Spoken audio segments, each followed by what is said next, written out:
Kabinet Ali Sastroamidjojo II atau yang sering pula disebut Kabinet Ali Roem Idam adalah kabinet pemerintahan Indonesia pimpinan Perdana Menteri Ali Sastroamidjojo.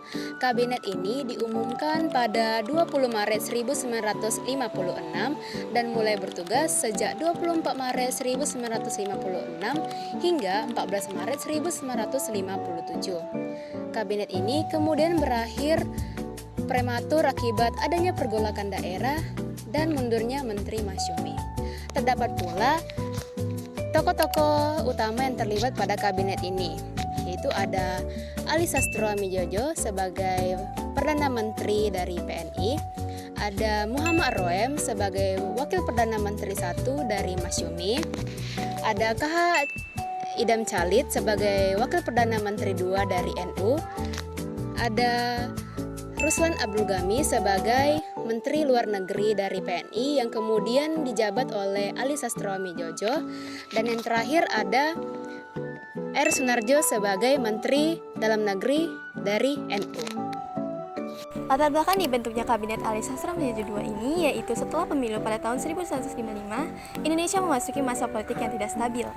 Banyak partai yang memiliki kekuatan hampir sama sehingga sering terjadi perbedaan pendapat di parlemen. Kabinet ini dibentuk untuk yang pertama yaitu untuk menjalankan hasil pemilu pada tahun 1955, lalu yang kedua yaitu menguatkan pemerintahan sipil, yang ketiga adalah untuk menyelesaikan masalah Irian Barat, dan yang terakhir adalah untuk mengatasi ketegangan antara politik dan ekonomi.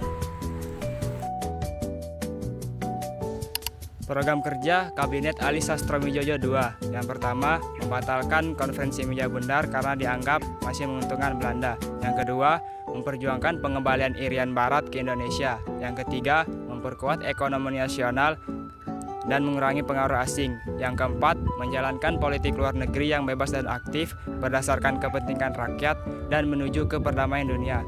Yang kelima, melaksanakan hasil Konferensi Asia Afrika. Kabinet Sastroamidjojo II yang dipimpin oleh Ali Sastroamidjojo berakhir pada 14 Maret 1957 karena kondisi politik Indonesia pada saat itu sedang tidak stabil. Banyak konflik antar partai dalam sistem demokrasi parlementer. Pada saat itu juga terjadi pemberontakan daerah. Selain itu, kondisi ekonomi pun semakin memburuk. Akibat kondisi tersebut, kabinet akhirnya menyerahkan mandat dan resmi berakhir.